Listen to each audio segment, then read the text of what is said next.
الحمدللہ رب العالمین الصلاۃ والسلام علی خاتم النبیین اما بعد فاعوذ باللہ من الشیطان الرجیم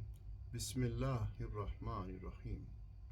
اللہم صلی علی سیدنا مولانا محمد وعلی آل سیدنا وعلی اصحاب سیدنا محمد وبارک وسلم علیہ۔ آج سیرت النبی کے سلسلے کا 12واں پروگرام ہے، اور یہ وہ دور شروع ہو رہا ہے ابھی کہ جب ایک سب سے کٹھن مرحلہ شروع ہونے والا ہے، اور جس مقصد کے لیے اللہ سبحانہ تعالیٰ نے فرمایا، ہم پہلے پڑھ چکے ہیں اس کو،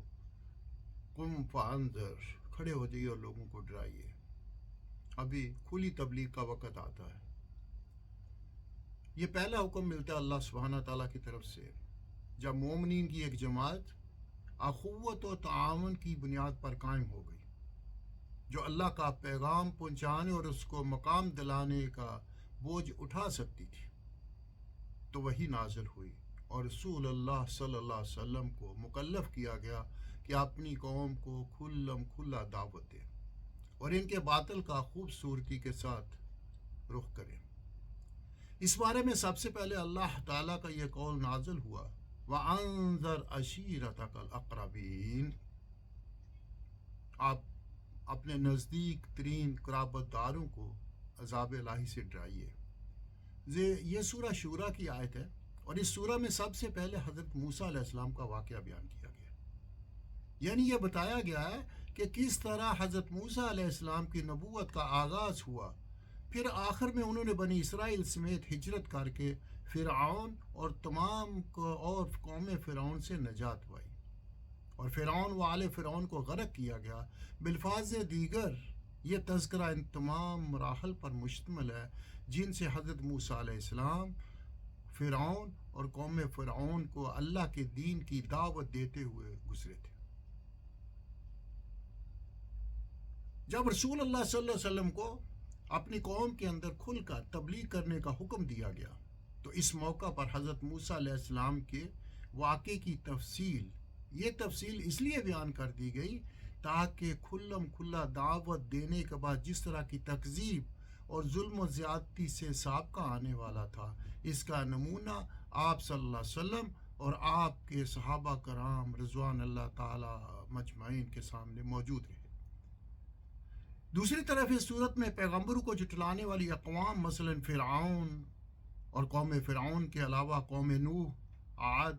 ثمود، قوم ابراہیم، قوم لوط اور اصحاب الایکہ سے انجام کا بھی ذکر ہے، اور اس کا مقصد صاف ہے کہ جیسے پہلے انبیاء اور رسل کو اس حق کی بات کرتے ہوئے جھٹلایا گیا، تکلیفیں دی گئیں، آپ سب بھی اس کے لیے تیار رہیے، اور یہ بھی یاد رکھیے ان جھٹلانے والوں کا انجام کیا ہوا، یہ بھی یہاں کے جھٹلانے والوں کے بھی سامنے رہے۔ قرابت داروں کی تبلیغ کے لیے نبی اکرم صلی اللہ علیہ وسلم نے کام شروع کیا۔ اس آیت کے نزول کے بعد نبی صلی اللہ علیہ وسلم نے پہلا کام یہ کیا کہ بنی ہاشم کو جمع کیا، اور ان کے ساتھ بنی مطلب، بن عبد مناف کی بھی ایک جماعت تھی، کل 45 آدمی تھے۔ لیکن ابو لہب نے بات لپک لی اور بولا، دیکھو یہ تمہارے چچا اور چچیرے بھائی ہیں، بات کرو لیکن نادانی چھوڑ دو، اور یہ سمجھ لو کہ تمہارا خاندان سارے عرب کے مقابلے کی تاب نہیں رکھتا، اور میں سب سے زیادہ حقدار ہوں کہ تمہیں پکڑ لوں۔ اور آپ جانتے ہیں کہ ابو لہب آپ صلی اللہ علیہ وسلم کا چچا تھا۔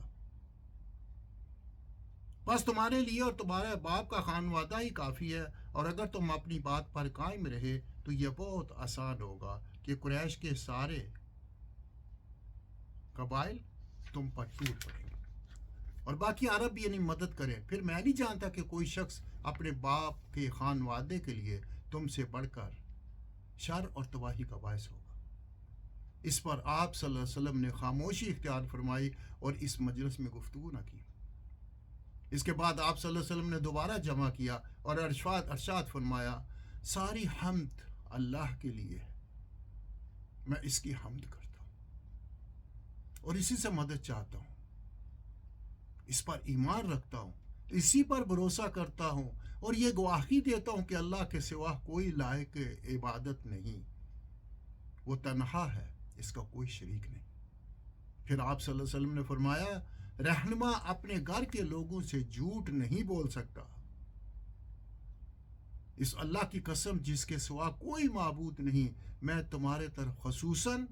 اور لوگوں کی طرف عموماً اللہ کا رسول ہوں۔ واللہ تم لوگ اسی طرح موت سے دو چار ہوگے جیسے سو جاتے ہو، اور اسی طرح اٹھائے جاؤ گے جیسے سو کر جاگتے ہو، یعنی قیامت کا منظر پیش کیا۔ پھر جو کچھ تم کرتے ہو اس کا تم سے حساب لیا جائے گا، اس کے بعد یا تو ہمیشہ کے لیے جنت ہے یا ہمیشہ کے لیے جہنم۔ اس پر ابو طالب نے کہا نہ پوچھو، ہمیں تمہاری معاونت کس قدر پسند ہے، تمہاری نصیحت کس قدر قابل قبول ہے، اور ہم تمہاری بات کس قدر سچی اور جانتے اور مانتے ہیں، اور یہ تمہارے والد کا خانوادہ جمع ہے، ان میں بھی ان کا ایک فرد ہوں، میں بھی ان میں سے ایک فرد ہوں، فرق اتنا ہے کہ میں تمہاری پسند کی تکمیل کے لیے ان سب سے پیش ہوں، لہٰذا تمہیں جس بات کا حکم ہوا ہے اسے انجام دو، واللہ میں تمہاری مسلسل حفاظت معاونت کرتا رہوں گا، البتہ میری طبیعت عبد المطلب کا دین چھوڑنے پر راضی نہیں۔ ابو لہب نے کہا